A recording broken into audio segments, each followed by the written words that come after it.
আপনারা দেখছেন 24 ঘন্টা ইন্ডিয়া টিভি, সর্বদা সবার পাশে সবার মাঝে। শাসক দলের মধ্যে তো মানবিক প্রবৃত্তি আছে। এই মুখ্যমন্ত্রী 21 জুলাই বললেন আমাদের মানবিক হতে হবে, কিন্তু মুখ্যমন্ত্রী নিজে পাশবিক আচরণ করছেন। বাংলার মা বোনেরা যখন মানবিক আচরণ করছে, আপনি তাদের উপর হামলা করিয়ে তাদের উপরে পাশবিক অত্যাচার করার চেষ্টা করলেন এবং কতগুলো সাধারণ মানুষকে যারা দর্শক তাদেরকে গ্রেপ্তার করে এই আপনার নেতৃত্বে যে অপরাধ করলেন সে অপরাধকে ধামাচাপা দেওয়ার আরেকটা প্রক্রিয়া শুরু করলেন। সব অপরাধীরা যারা সেদিনকে ভাঙচুর করলো 14 আগস্ট রাত্রে, তাদেরকে কিন্তু খোলা রেখে দিয়েছেন। যারা দর্শক, যারা সমর্থক, তাদেরকে জেলে ভরে দিয়েছেন বা থানায় অ্যারেস্ট করেছেন। তো স্বাভাবিকভাবে আমি কথা বলতে পারি না যে তৃণমূল দলের যারা আছে সবাই অমানবিক হয়ে গেছে রাতারাতি। না, তারাও মানুষের ভোট নিয়েছে। লুট হোক পাট হোক, এখনো পর্যন্ত তৃণমূল দলের সবাই অমানবিক হয়ে গেছে একথা আমি বলতে পারবো না। দেখুন, তৃণমূল দলে যারা মিছিল করছে তাদেরকে কানে কানে জিজ্ঞেস করুন, তারা কিন্তু দুঃখ পাচ্ছে, তারা কিন্তু কিছু করার নেই তাদের, কারণ তারাও কেউ মহিলা, তাদের ঘরে মা বোন আছে, তাদের ঘরে মেয়ে আছে, নাতনি আছে, সবাই আছে। আমরা অত অমানবিক নই আমরা সবাই। তাই সেখান থেকে এখনো পর্যন্ত মানবিকতার কিছু কিছু প্রকাশ পাচ্ছে। সেই মানবিকতার প্রকাশ পাচ্ছে বলেই এই ধরনের বিভেদ, এই ধরনের মত পাল্টা মত আমাদের তৈরি হচ্ছে। আর যে লোকটার কথা বলছেন সে লোকটার কথা এনেন না মুখে, সেই বলেছিল তৃণমূল নেত্রী মমতা ব্যানার্জি চোর। সেই সমস্ত লোককে নিয়ে এসে আর আর তাদেরকে যুধিষ্ঠির বানিয়েন না, বিবেকানন্দ বানিয়েন না। এগুলো লাতখোর, এগুলো লাতখুরি করবেই। তৃণমূল দলের চাকরি করে এরা, কি করবে এরা? বাকি আপনি দেখুন, যাদের তাদের মধ্যে সেনার ভয়েস তো আছে, তৃণমূল দলের মধ্যে এখনো সেনার ভয়েস আছে, আমি মানি এটা। যারা আন্দোলনে গেছে তারা সবাই মন থেকে যায়নি। এখানকার মিউনিসিপ্যালিটিতে যারা আন্দোলনে গেছে এই তৃণমূলের লোকরা, মিউনিসিপ্যালিটিতে তাদেরকে সই করানো হয়েছে, আন্দোলনে না গেলে চাকরি থাকবে না, সই করে আন্দোলনে যাও। জবরদস্তি আন্দোলন নিয়ে যাওয়া হচ্ছে মমতার পক্ষে। কি হচ্ছে এই বাংলায়? তদন্ত হোক। আপনি নিজে মুখ্যমন্ত্রী, আপনি আপনার বিরুদ্ধে আন্দোলন করছেন, যেখানে আপনি জবাব দেবেন সেখানে আপনি জবাব চাইছেন। এ কোন সার্কাস্টিক ইভেন্ট হচ্ছে? হাস্যস্কর কি হচ্ছে এগুলো?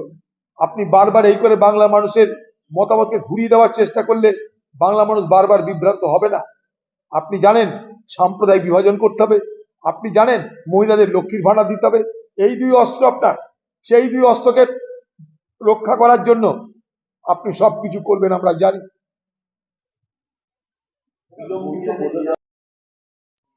তার একটা কারণ, যাতে কেউ আন্দোলন করতে না পারে। আরেক ধরনের দমন পীড়ন এটা। তারা কেউ হিংস্র আন্দোলন করেনি, তারা শান্তিপূর্ণ আন্দোলন করেছে। সেই শান্তিপূর্ণ আন্দোলন করার অধিকার সকলের আছে। শ্যামবাজারে একটা মন না, যেখানে খুশি সেখানে আন্দোলন হবে। আপনি এইভাবে আন্দোলন ঠেকাতে পারবেন না। এই আন্দোলন মানুষের মনের মধ্যে প্রতিধ্বনিত হচ্ছে, এই আন্দোলন মানুষের মনের মধ্যে প্রতিধ্বনিত হচ্ছে।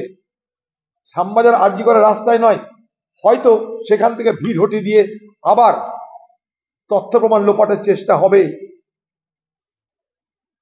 ঘর তো ভাঙা হয়নি, তাই পুরো তথ্য লোপাট হয়তো হয়নি। আন্দোলনকারীদের সরিয়ে দেওয়া মানে তাদের নজর থেকে শ্যামবাজার আরজিকরকে সরিয়ে দেওয়া। হয়তো ভাবছেন যদি কিছু করা যায়, এখানকার পুলিশ বাহিনী তাদেরকেও বলবো নিজের বাড়িতে গিয়ে মা বোনকে জিজ্ঞেস করুন কালিয়াপাড়া যে তারা আপনাদের এই কর্মকাণ্ডে সমর্থন করছে কিনা, করছে না। কোনো ঘরের মা বোন, বাংলার কোনো মা বোন, আমি বিশ্বাস করি বাংলার মা বোনদেরকে, তারা কখনো এই ঘৃণ্য কাজে কোনো সহায়তা করবার মানসিকতা রাখতে পারে না, পারে না, পারে না। এই অন্যায়ের হাত থেকে বাংলা মুক্ত হোক, এই অন্যায় থেকে বাংলা মুক্তি পাক। দোষীদের শাস্তি হোক, এমন কিছু বড় দাবি নয়। দোষী বার করুন, শাস্তি হোক। আপনার পার্টির লোক হলে তারও শাস্তি হোক। কেউ বলেনি আপনার পার্টির লোক করেছে মানে এটা নয় যে গোটা তৃণমূল পার্টি তার জন্য দায়ী না।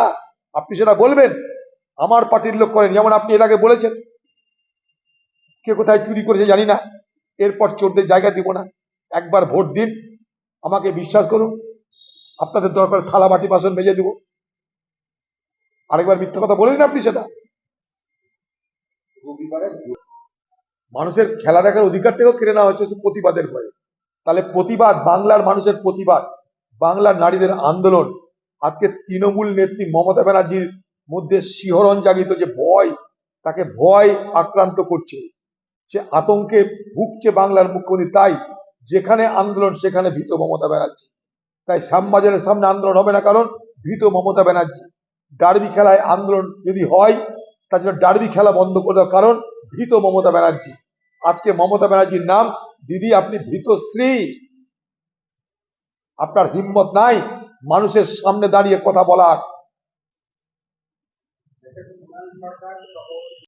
আজ এ পর্যন্ত। সঙ্গে রাখুন 24 ঘন্টা ইন্ডিয়া টিভি। দেখতে থাকুন সব জেলার সব খবর সবার আগে 24 ঘন্টা ইন্ডিয়া টিভির পর্দায়। নমস্কার।